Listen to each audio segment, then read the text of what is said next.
Hello, hello, hello! Ayan, namiss mo bang hello ko? Ayan, again, welcome back to Master Arthur YouTube channel! And for today's video, we'll be talking about super exciting happened recently in my school. Kaya ready na ba kayo? Kasi ako super excited na akong i-share sa inyo ang napaka-espesyal na araw na ito. Tara!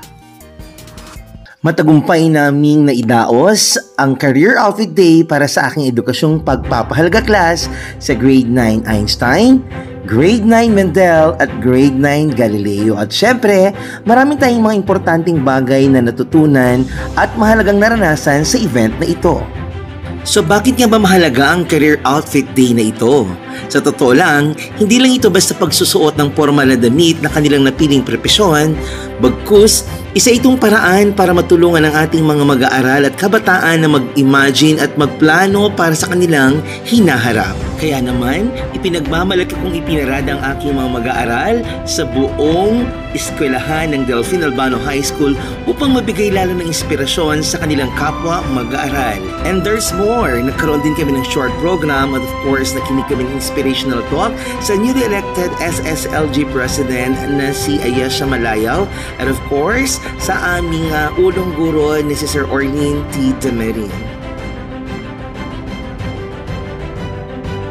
We gathered here today not just to wear these outfits, but to embody our dreams even once every grade level. The main point of this program is explore your choices in your career pathing as students. Kung paiba-iba naman kayo ng mga gusto nyo, well, according to my father, it is better to be undecided hanggat maaga pa than to unplanned kapag malaki ka na. Explore careers hanggat maaga pa. Dream careers hanggat maaga pa. It is always the word hanggat maaga pa. Do not only think inside the box. Think outside the box. Don't be afraid to dream big. Don't be afraid to explore. And don't be afraid to take risks and try new things when there are opportunities waiting in your life. Imagine this. We spend 8 hours studying here sa school. Ako, sa sarili ko, I do not settle for the 8 hours loop. I want something that will somehow break the cycle. Kaya sumasali ko sa mga activities here sa school eh. It is just a matter of getting out of your comfort zone. Remember, getting out of your comfort zone doesn't have to be overwhelming. It can start with small steps, but the key is to take that first step. Profession is something that will help you to uplift your life, something that will provide some for your needs, for you to survive for your daily life. So I hope Sir Art have already distinguished to you what is profession and what is a hobby. Your hobby can be also earning, right? The way my family, the way my children, yung pag-encourage ko sa kanila at pagpili nila ng kurso, eh gamitin nyo rin bilang pamamaraan ng pagpili ng kurso. Ikaw, ano gusto mong maging? Presidente, sir. Madaming bodyguard kanina. President ng TODA o ano? Pilipinas. That's a good dream. That's a good dream. When I was at your age, I dream also that way.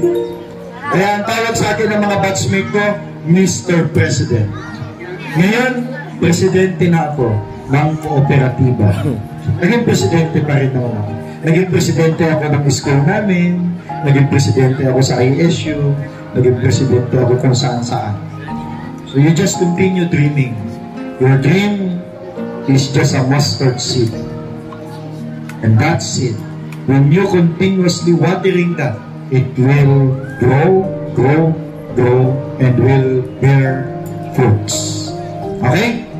Continue your passion.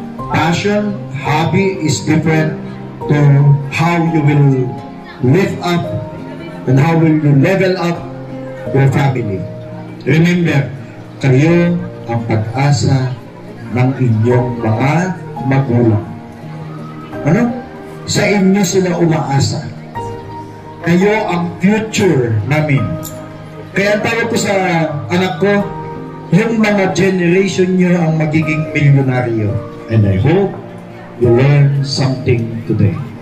It's not just for modeling and for Facebook views and postings, but it's because you want it to happen in the future and you want to enhance your lifestyle today. Again, I pray that in the near future, all your dreams will come true. And Mr. President, please do not forget me in your cabinet. Yes, sir. Thank you very much and good day sa inyo. O diba, hindi lang sa Career Outfit Day natututo. But for sure, it's all about the whole process. Paano nga ba magiging handa? Ano nga ba mga aspeto ng isang propesyon na kailangan niyong alamin mga mag-aaral?